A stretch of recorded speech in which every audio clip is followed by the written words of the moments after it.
This place is home to an airport dubbed the most dangerous on Earth, where only a few dozen living pilots are certified to land. Lies a realm unlike any other. Past the cliffside sanctuary of Paro International Tiger's Nest, the majestic Buddha Dordonma towering over Thimphu, and the grand fortress of Punakha exists an ancient way of life.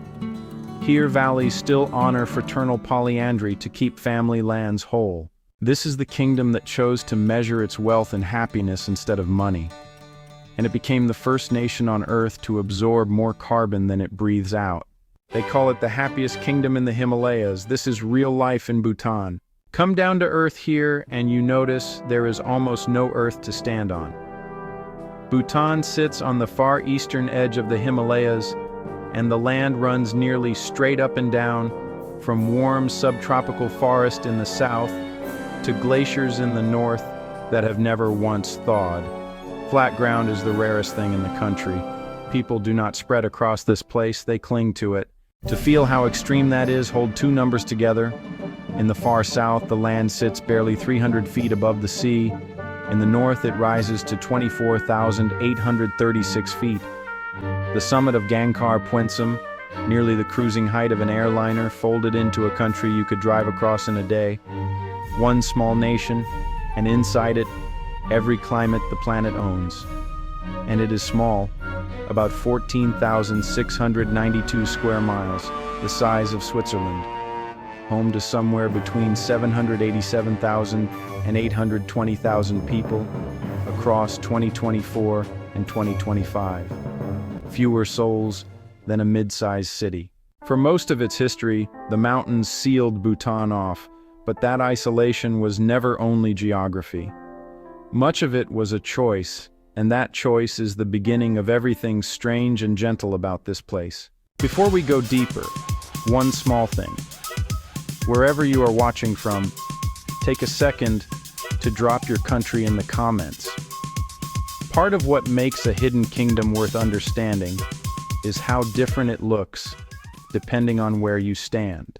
Because to understand why people in this harsh, vertical land are called some of the happiest on Earth, you have to begin not with what they own, but with how they decided to measure being rich. Most countries measure how well they are doing by counting money. Bhutan decided decades ago to count something else. In the 1970s, the fourth king said a sentence that would reshape the nation. Gross national happiness, he said, matters more than gross national product. It sounded like poetry. It became policy. It rests on 4 pillars. Sustainable development, so the economy grows without devouring the country. Environment treated as survival, the preservation of culture so getting richer never means forgetting who you are, and good governance to keep the other 3 honest. Here is where philosophy touches an ordinary morning. In Bhutan, healthcare is free, not discounted, free. Education is free too, all the way up, both written into the Constitution of 2008 as rights the state owes you. The 2 fears that quietly govern the modern world, going broke from illness and falling behind because you could not afford to learn, are simply taken off the table. Why would a poor Himalayan kingdom do this when far richer nations will not? Because it did the arithmetic differently. It decided a healthy, educated, unanxious person is the real wealth, and money only ever the means to reach it. Most of the world chases the means and hopes the end arrives. Bhutan aims straight at the end. It is no paradise, and we will get to the cracks, but it explains what outsiders keep noticing. The people here seem lighter than their bank balances would predict. If you think this video deserves more attention, please click the hype button below. Each hype only lasts a few seconds, but it helps the video reach more people. We are very grateful for that. And that sense of enough begins somewhere very small. It begins at home, at the door of a marriage that follows rules the outside world can barely picture. In Bhutan, the answers can stop a visitor mid-sentence. For much of its history, a person here could legally have more than one spouse, and the most famous example sits at the very top. The fourth king, Jigme Singye Wangchuck, married 4 wives, and all 4 were sisters in a union made official on the 31st of October, 1988, at Punakha Dzong. To outside ears, it sounds like legend, but honestly, the reasoning was coldly practical. Marrying 4 sisters kept the royal family tightly bound and closed the door on the rivalries that have torn other monarchies apart. Travel up to the high villages of the Brakpa and Layap herders, and you find the mirror image. There, a single woman might marry several brothers at once out of arithmetic, not scandal. Where survival depends on scattered fields and yak herds, splitting the land between sons, every generation would leave everyone with nothing. So, the brothers share one wife, and the family slice of a vertical world is never cut in two. More quietly, inverts what outsiders expect. In parts of Bhutan, property passes down through the daughters, not the sons. Marriages are often arranged by an astrologer matching 2 birth charts, and the husband commonly moves into the wife's home and takes on much of the cooking. The roles the West still argues about were settled here long ago in the other direction. None of this is frozen. Multiple marriage is rare now, frowned upon by the young, and the brothers sharing a wife in the mountains are the last of a fading line as their children go to school and drift toward the towns. What looks like ancient custom is really a practical answer to a hard landscape, dissolving as that landscape stops being the only thing that decides a life. From a home that holds several generations under one roof, step out into the capital. Because Bhutan City is missing something every other capital on Earth takes for granted. Thimphu is one of the capital cities on Earth without a single traffic light. Not because the technology never arrived, it did once. The city installed a set of lights years ago, and people disliked them so much they were taken straight back down. In their place stands a man. At the busiest junction, a police officer works inside a small, ornate pavilion painted in the golds and reds of a temple, guiding cars with a slow, almost ceremonial choreography of the hands. Drivers prefer being waved through by a person rather than obeying a machine. Given the choice between efficiency and a human gesture, Thimphu kept the human. The rest of the city moves at the same pace. For a capital, it feels less like a metropolis than an overgrown town where people still know each other on the street. When a family builds a house or brings in a harvest, neighbors simply show up, and the favor is repaid when the season turns. Nobody is invoicing anyone. Even the homes are built of rammed earth framed in painted timber, warmed by a wood stove called a bukhari, and made to hold more than one generation because more than one generation is expected to stay.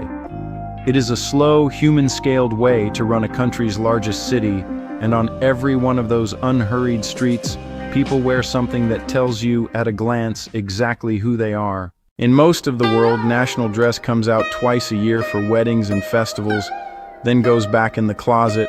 In Bhutan, people wear theirs to the office on a Tuesday. The men wear the go, which is this heavy robe pulled up to the knee and cinched at the waist, so the fabric folds into a wide pouch across the chest. The women, on the other hand, wear the kira, a long rectangle of woven cloth that's wrapped around the body, pinned at the shoulders, and then topped off by a short jacket called the twego. The weaving, by the way, can take months on a loom. Some of these pieces are actually worth more than the gold a family owns. But what really makes it remarkable is just how ordinary it all is. Children wear it to school. Civil servants wear it to work. It's required in offices, temples, and government buildings. And, it's not worn as a show for tourists, but simply as the plain clothing of a normal day. Most cultures, keep their heritage behind glass. Bhutan keeps its on the body, in motion, getting rained on, and, lived. And that chest pouch on the go, it actually holds everything.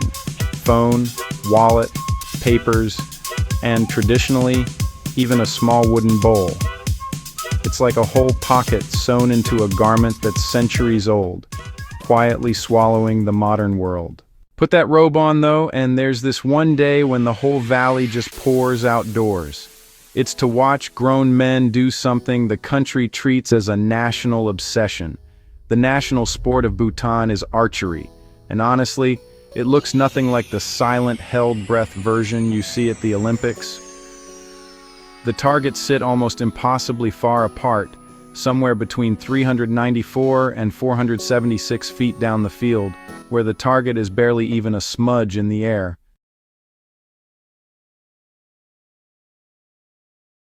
Teams shoot back and forth for hours, and when an archer lands a hit, his own teammates break into a short-sung, danced celebration right there on the range. Stranger still, the opposing team is allowed to stand near the target and heckle, cracking jokes to break the shooter's focus. It's less a competition than a village party that just happens to have arrows flying overhead. That festive spirit, really peaks at the Tishechu, the great religious festivals. At Paro, monks and laymen put on these enormous, brilliantly colored masks and perform the cham, a slow, spinning, sacred dance. It's not exactly entertainment, even though it dazzles. Each movement is meant to purify the ground and hand a blessing to everyone who shows up to watch. Above it all flies the dragon. Bhutan calls itself Druk Yul, the land of the thunder dragon, and its flag carries a white dragon clutching jewels for the nation's wealth and protection. Even the national animal, the takin, keeps that mythic streak going.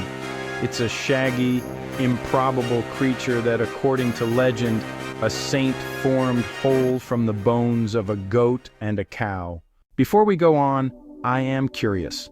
Of everything about Bhutan so far, which part has surprised you the most? Drop it in the comments, because honestly, the answer says as much about where you come from as about Bhutan. Because when the festival winds down, everyone sits to eat. And on that table waits a dish where the thing burning your tongue is not the seasoning. It is the vegetable. In most kitchens, chili is a seasoning, just a few flakes to wake a dish up. In Bhutan, chili is the dish. The national plate is emadachi, and the name says it plainly. Ema means chili, dachi means cheese. Whole green and sometimes red chilies, treated not as a spice, but as the main vegetable, are stewed soft in local cow or yak cheese until heat and fat melt into one thing. It's eaten at nearly every meal from childhood on. Visitors take one careful bite and reach for water. Bhutanese reach for more. And, there is a quiet lesson in that bowl. Bhutan has almost no international fast food chains. The Golden Arches never took hold. And partly because of that, it remains one of the least obese nations on Earth. The food stayed local, seasonal, and cooked at home. And the country's health stayed with it. What the modern world sells back to itself as a diet, Bhutan just calls dinner. Around that bowl sit the other staples. Red rice from the fields of Paro, fed by glacial water heavy with minerals. Butter tea called suja, churned with salt and yak butter until it is closer to broth than a drink. And ara, a homemade grain liquor for cold nights and festival days. It's comfort food from a place that never learned to be uncomfortable with itself. But on that same peaceful table sits a contradiction that reaches into the center of Bhutanese Buddhism.